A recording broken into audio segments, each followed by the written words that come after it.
Bom dia, garotada. Aqui é o professor Newton e a gente vai dar início ao nosso último capítulo desse semestre, certo? Vamos falar sobre emancipação política, dessa vez do Brasil. No nosso capítulo 7, nós conversamos a respeito da emancipação dos países das colônias da América Espanhola. E agora a gente vai falar sobre a emancipação política brasileira, como se deu todo esse processo, certo? Esse capítulo, como a gente tem um cronograma agora para seguir aí, né, aonde vamos ter a última semana de revisão, então nós vamos ter só duas aulas, em duas aulas a gente vai completar o nosso capítulo, certo, gente? Então vamos lá, sem delongas, vamos para o que realmente importa, para que a gente possa entender como se deu o processo de independência do Brasil. É necessário a gente entender o contexto histórico da Europa naquele período. Então a gente vai conversar sobre alguns pontos que nós já vimos, você pode entender como uma revisão, certo? Nós vamos falar aqui mais um pouquinho sobre guerras napoleônicas, bloqueio continental, coisas que a gente já tinha conversado quando a gente falou das colônias da América Espanhola, certo? Contexto histórico europeu entre o século XVIII e início do século XIX. Gente, você tinha basicamente as duas principais potências daquele momento, a Inglaterra e a França, e elas estavam em busca de novos mercados consumidores. Lembrando que a Inglaterra já estava industrializada, já estava passando pelo processo de industrialização. A França estava um pouco atrasada, porque enquanto a Inglaterra passava por um processo de industrialização, porque já tinha uma burguesia forte desde as revoluções inglesas, a França estava passando pela Revolução Francesa. Então isso atrasou a industrialização francesa. Então, a partir do momento em que Napoleão assume, em que se consolida aí, um novo modelo político para a França, aí sim ela tenta correr atrás do prejuízo, tenta aí se igualar na questão industrial com a Inglaterra. E para isso ela precisava de mercados consumidores e precisava de fornecedores, certo? E isso vai gerar o atrito entre essas duas potências. Essa procura por fim de barreiras comerciais, por novos parceiros econômicos, vai criar um clima de tensão entre essas duas potências, certo? A gente percebe aí que a burguesia vem conquistando o seu espaço. Aquela burguesia que antes estava no terceiro estado, nesses dois países agora já tem uma importância social, já estão firmados dentro dessa sociedade com um certo poder político. É por isso que a gente tem esse impasse aí de procura por mercado consumidor, de procura por novos fornecedores, certo? Isso fez com que em 1806 Napoleão decretasse o bloqueio continental. O objetivo seria prejudicar economicamente a Inglaterra, né? Napoleão estava anexando novos territórios ali, vamos dizer, naquela região onde a França fica, naquele momento, era a principal potência, e economicamente a Inglaterra era muito forte. Então Napoleão decide decretar o bloqueio continental com uma ideia de evitar que os países comprassem produtos da Inglaterra ou vendessem para a Inglaterra e passassem a comprar e vender deles, dos franceses, certo? Nesse contexto, Portugal, gente, bem aqui, ó, bem aqui, cadê? Bem aqui está Portugal.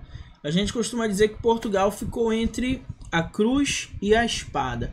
Por que entre a cruz e a espada? Porque com o bloqueio continental, Napoleão Bonaparte, né, a França, decidiu ameaçar os países que comercializassem com a Inglaterra. Então os países estavam proibidos de comercializar com a Inglaterra. Aquele que viesse a comercializar seria invadido pelos franceses. Portugal então não sabia ao certo quem obedeceria. Se obedecesse os franceses, perderia um grande parceiro econômico que era a Inglaterra, um parceiro de muito tempo. Se por um lado continuasse comercializando com os ingleses, corria o risco de ser aí invadido pelas tropas francesas.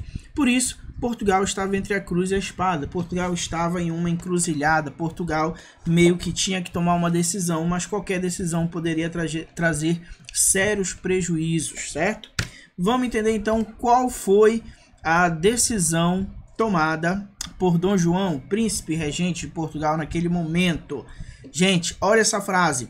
Foi o único que me enganou. Essa frase, gente, foi dita por Napoleão Bonaparte quando se referia ao príncipe regente Dom João.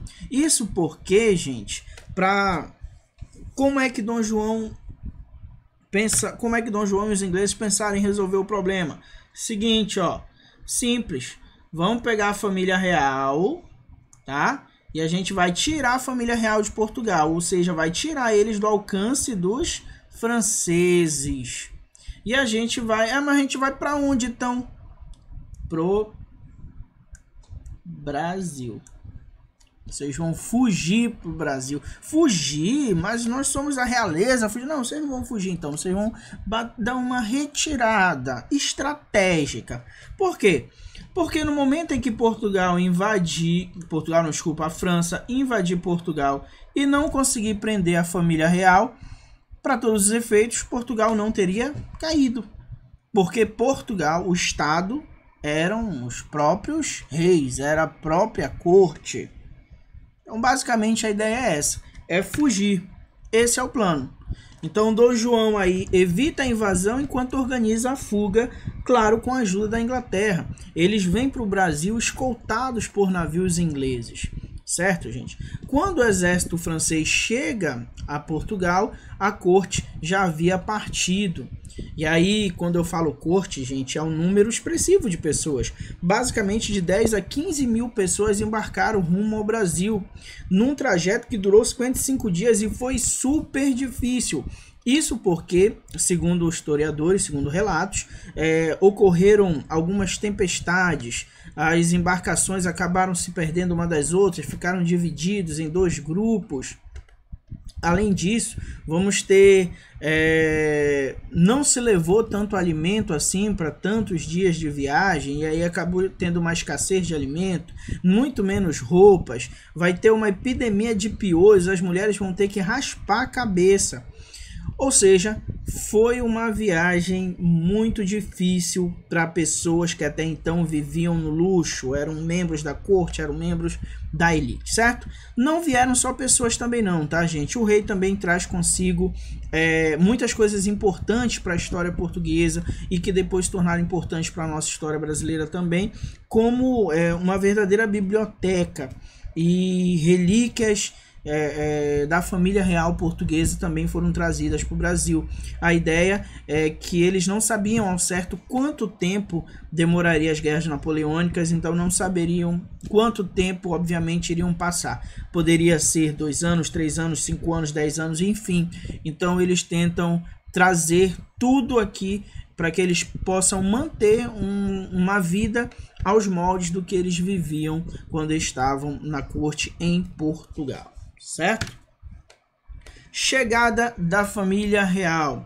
Em janeiro de 1808, a família real parte da corte, no caso a família real e parte da corte, aportaram primeiramente em Salvador. Nesse primeiro momento, gente, lembra quem foi que escoltou aí, né, a família real para o Brasil?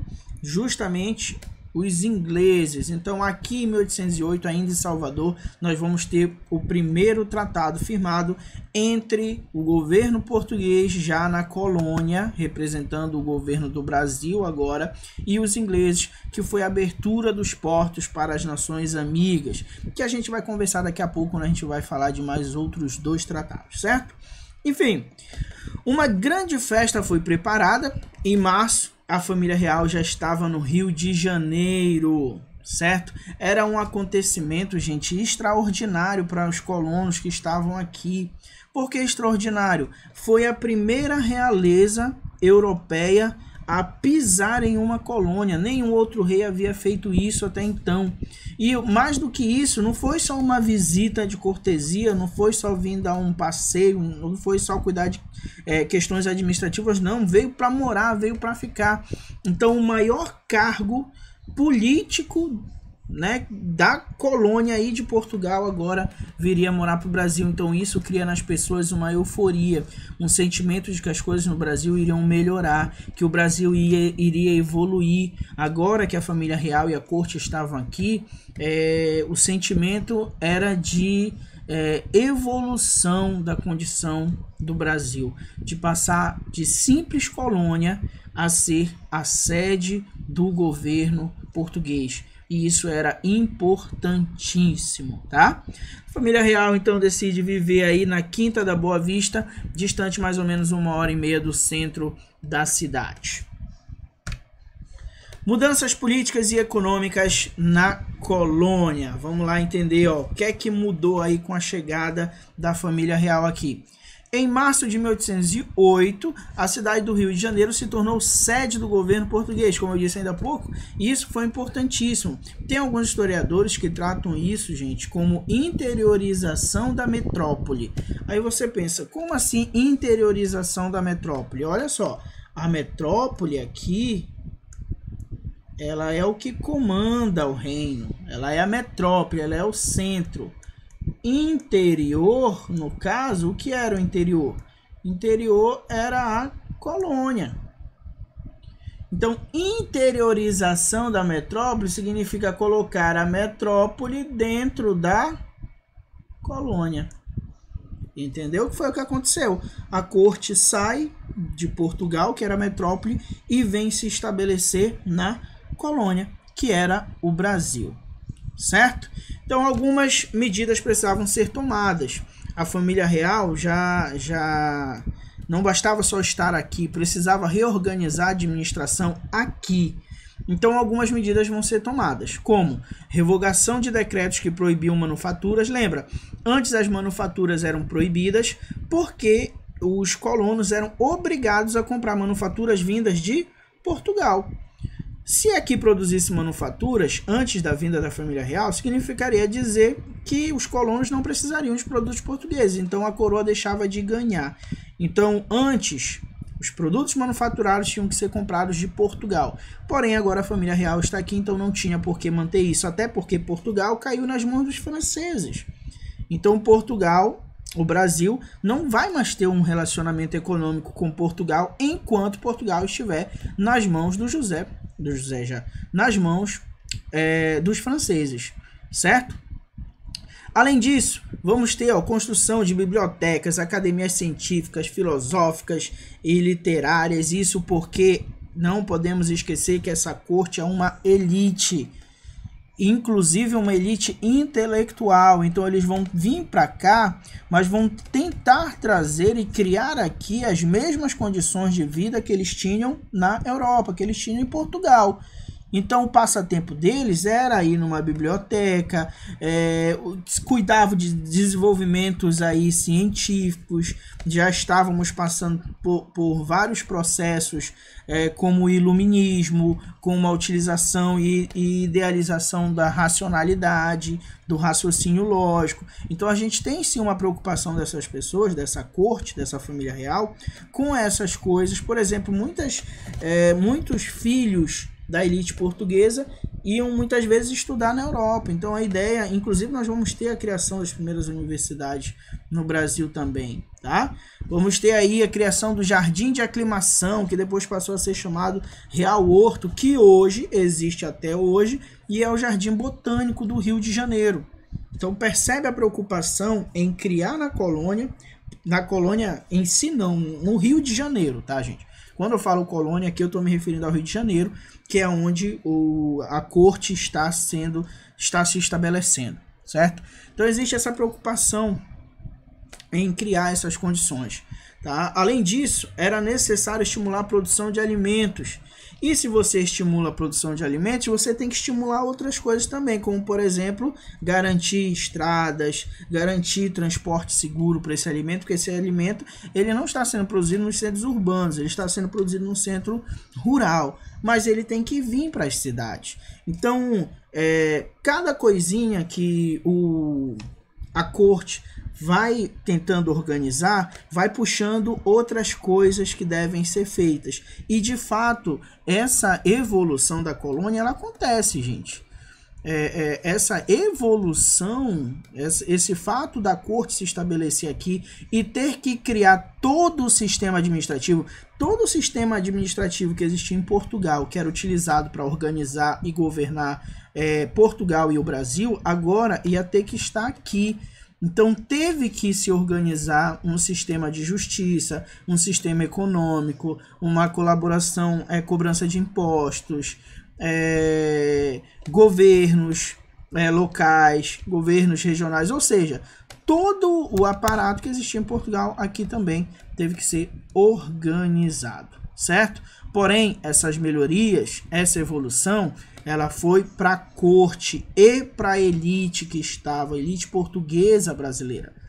O povão, a parte pobre da população, continuou a reboque, continuou sem ter acesso, por exemplo, a bibliotecas, ao jardim de aclimação. Eles não tiveram acesso a isso. Essas foram mudanças feitas pela elite para elite, certo, gente?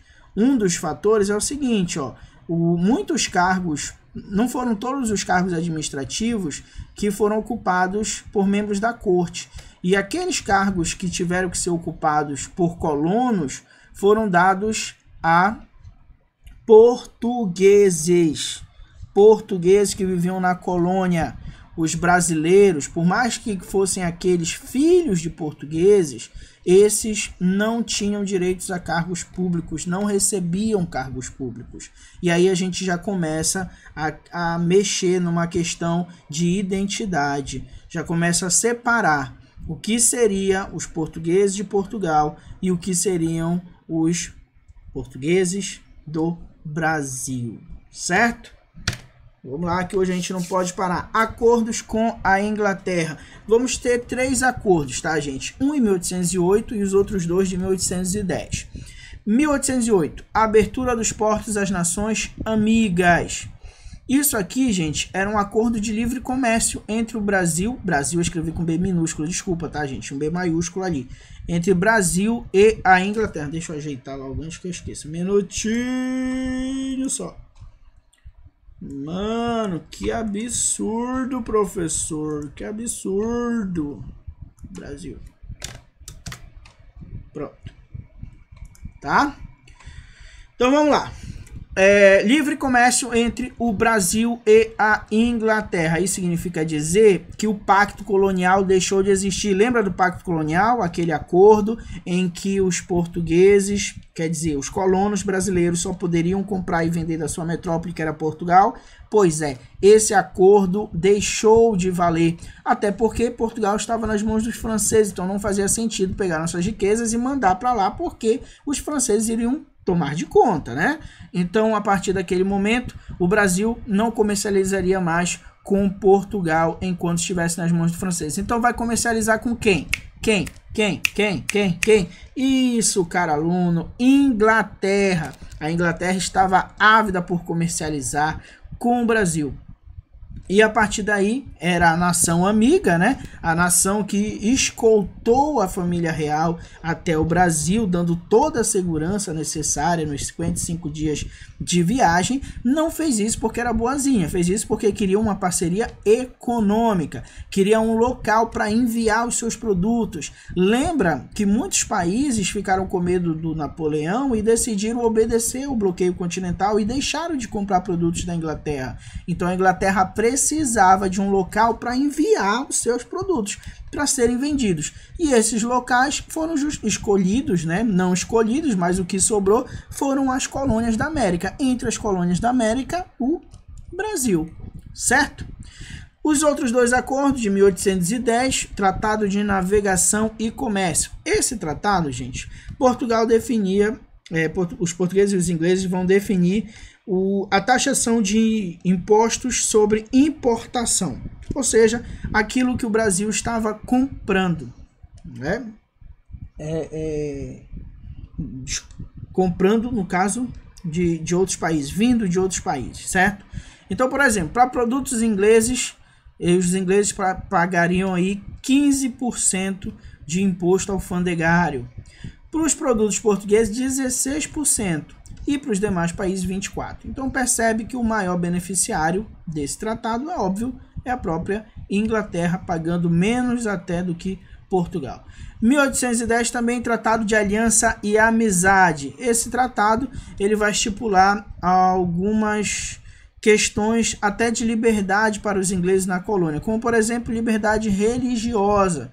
Lembra que os ingleses eles já tinham passado pelo processo aí de reforma contra reforma, e a gente tinha lá o anglicanismo como uma religião muito forte, e já a religião portuguesa já era a católica, certo? Então, no momento que esses ingleses estivessem no Brasil, eles teriam liberdade religiosa.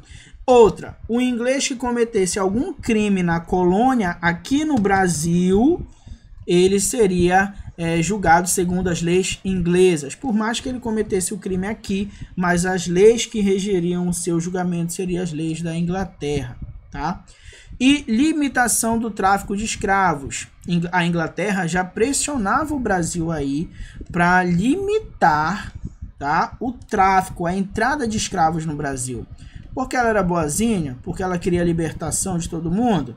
Não, né, gente? Porque Portugal já pensava aí em uma mão de obra assalariada que pudesse se tornar mercado consumidor. O escravo não recebia dinheiro pelo trabalho que fazia. Por não receber dinheiro, ele não comprava, ele não consumia. Porém, se a mão de obra for livre e assalariada, esse rapazinho vai receber um salário pelo trabalho dele e vai poder comprar as coisas, certo? Então, o pensamento da Inglaterra, mais uma vez, é expandir, ampliar o seu mercado consumidor. Artistas e cientistas e academias. Gente, em 1815, nós vamos ter aí o fim das chamadas guerras napoleônicas e o Brasil restabelece relações. Depois do fim da guerra, o Brasil restabelece relações diplomáticas com a França, já em um outro momento, já com um outro governo. E aí vamos ter a missão artística. Um grupo muito grande de artistas franceses vão vir para o Brasil para tentar criar no Brasil uma identidade artística. Dentre esses, gente, pintores, carpinteiros, enfim, um número muito grande de artistas que vieram para tentar representar o Brasil, tentar exaltar, sobretudo, a pátria, a história, com a ideia de formar uma identidade, e o cotidiano, tá? Dentre os que mais trabalharam a questão do cotidiano foi o Jean-Baptiste Debré, que é esse camarada aqui. Gente, qualquer assunto que você for falar de Brasil, colônia, é simplesmente muito simples você encontrar. Com certeza você vai encontrar uma obra e lá embaixo vai estar o nome do Debré. Foi o cara que mais pintou assim o cotidiano mesmo, apesar da ideia de representação da elite, ainda assim ele representou também o cotidiano dos escravos, por exemplo. Daqui a pouco eu vou mostrar umas imagens para você, certo? Esses carinhas aí é que vão criar a Escola Superior de Belas Artes, que também existe até hoje. Não lembro se com esse nome, acho que não, mas existe, tá? Gente, vamos ver as obras, ó. Aqui são as principais obras, ó. Escravos sendo açoitados. Isso aqui era do cotidiano, da colônia, tá? Acontecia de forma normal. Aqui o carnaval, onde você tem os escravos de ganho, que eram escravos que vendiam produtos. E você consegue ver aqui entre os escravos, ó, estão brincando, né? Estão meio que se divertindo. É uma outra faceta dos escravos ditos aí, dos escravos dos centros urbanos, tá? Aqui uma família, né, o Elvis Presley, uma família aqui, né, que tem posses, e aqui os seus escravizados. Aqui o rapazinho, né, o pai da família, decidiu ir até a igreja, e aí olha a quantidade de escravos que os acompanhavam, tá? Lembrando que naquele tempo possuir escravos era meio que um status, então quanto maior fosse o número de escravos que você tivesse, representava aí as suas condições de vida, certo? Gente, por hoje é isso. Fiquem agora com o exercício da página 55 e 59. Tenham todos um bom dia, fiquem com Deus e até a próxima.